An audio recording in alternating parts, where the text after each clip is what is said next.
소속은 사랑과 교육연구소라는 곳에 이제 부모연구소장을 맡고 있고요. 특히 우리나라 중산층 학부모님들, 특히 어머님들이 좀 마음 편하게 자신감 있게 행복하게 부모 역할을 할 수 있도록 돕는 일을 열심히 하고 있습니다.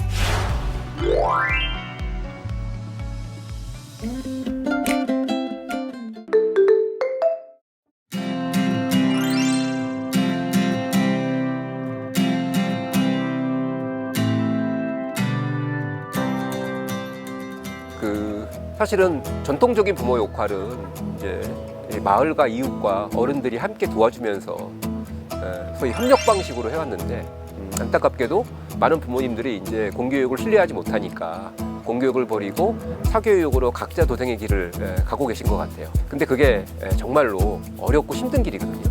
엄마의 삶의 질도 많이 떨어지고 일상적인 갈등이 가정에서 벌어지고 또 경제적으로도 이제 상당히 많은 지출을 하게 되면서 그래도 근근히 버텨주고 계시기 때문에 또 우리나라 교육도 버티고 있는 것은 아닌가 이런 생각을 합니다.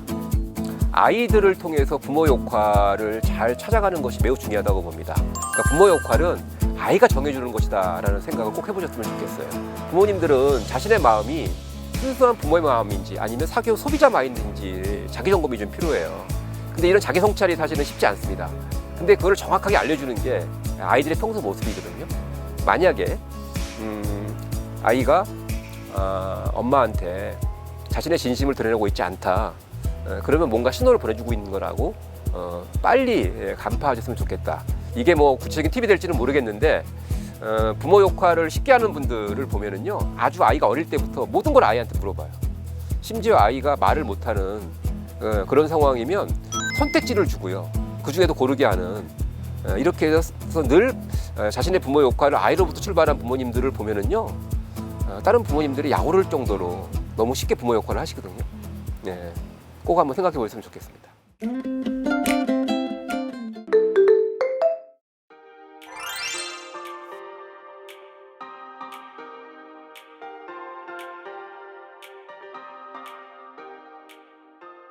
저는 정말 가슴 아픈 부모님들, 진짜 이 무너진 부모, 정말 쓰러진 아이들, 흔들리는 가정 많이 만나봤습니다. 후회하시더라고요. 그리고 아이를 또 더 걱정하게 되고 가정은 무너지는데 그때마다 생각했던 게 뭐냐면 러시아 속담에 이런 말이 있습니다. 아이가 어릴 때는 아이를 이제 왕처럼 받들고 그 다음 단계가 되면 이제 종처럼 부리고 그리고 아이가 성장하면 친구처럼 대해라 라는 러시아 속담이 있어요. 그러니까 아이의 성장 발달에 딱 맞는 저는 얘기라고 보거든요.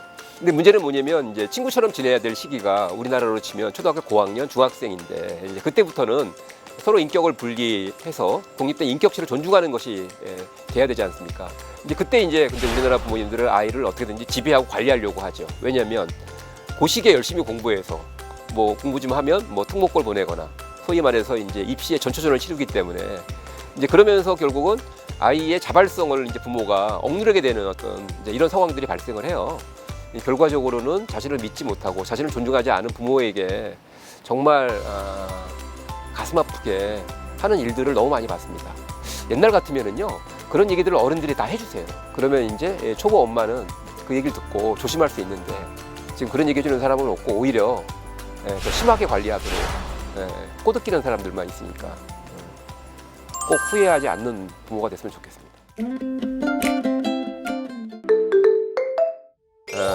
지금 뭐 이제 매 순간 아이들을 둘러싼 치열한 이제 엄마들 사이에 대리 전쟁이 치러지고 있지 않습니까? 그런 매 전투에서 승리한다 그래서 과연 인생이라는 큰 그런 이제 맥락에서 봤을 때 과연 그것이 승리일까? 아이들이 나중에 결국 잘 사는 아이는 따로 있지 않을까라는 생각이 들고요. 오로지 경쟁만을 위해서 살다 보면 이제 많은 거를 포기할 수밖에 없지 않습니까? 말 그대로 뭐 충분한 어떤 그런 뭐 친구들과의 소통, 또 다양한 활동 경험 이런 것들을 다 포기하고 오로지 시험 문제와 승부를 벌여야 되지 않습니까? 그렇게 해서 성공한 아이가 더 이상 시험 문제처럼 답이 나오지 않는 사회생활을 제대로 할 수 있을까? 아이도 이제 어떤 실제로 자기가 열심히 고민하고 스스로 답을 찾아야 되는 실제 상황에서는 되게 무기력한 아이들, 근데 마음은 또 병들고 상처받은 아이들, 과연 그들이 그 고학력자 그래서 명문대를 나왔다 그래서 잘 살 수 있을 거라고 저는 볼 수 없을 것 같아요. 네.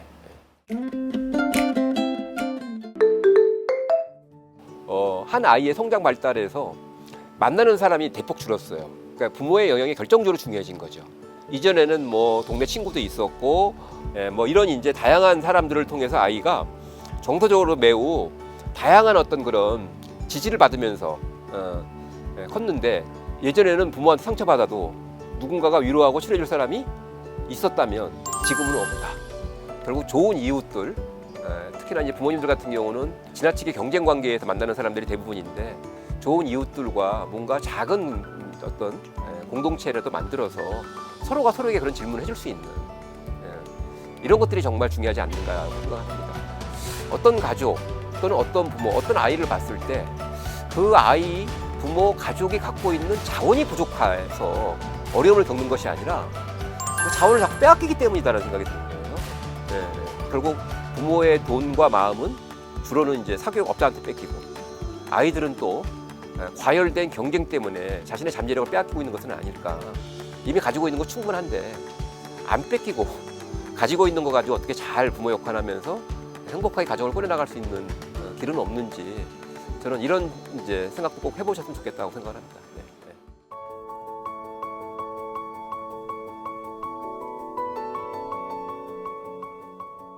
그 예전에 일본에서요, 아키타현이라는 곳이 있습니다. 그러니까 우리로 치면 강원도에 해당되는 곳이에요. 좀 소외된 지역인데 아키타현 학생들이 학력 평가에서 매우 우수하다라는 얘기가 나와서 한때 화제가 된 적이 있습니다.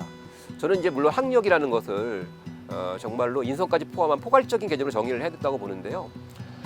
저는 강원 교육을 뭐 다양하게 경험해볼 기회가 있는데, 우리나라는 지금 현재 이 도농 간의 격차도 되게 심각하지 않습니까? 학력 면에서. 저는 이제 그런 걸 뛰어넘을 수 있는 이제 어떤 잠재력을 가지고 있는 것이 강원이 아닐까. 그래서 우리 교육의 어떤 그 하나의 뭐랄까요, 고정관념과 같은 그런 여러 가지 격차들을 뛰어넘을 수 있는 훌륭한 성공 사례가 강원 교육에서 많이 나올 거라고 믿습니다.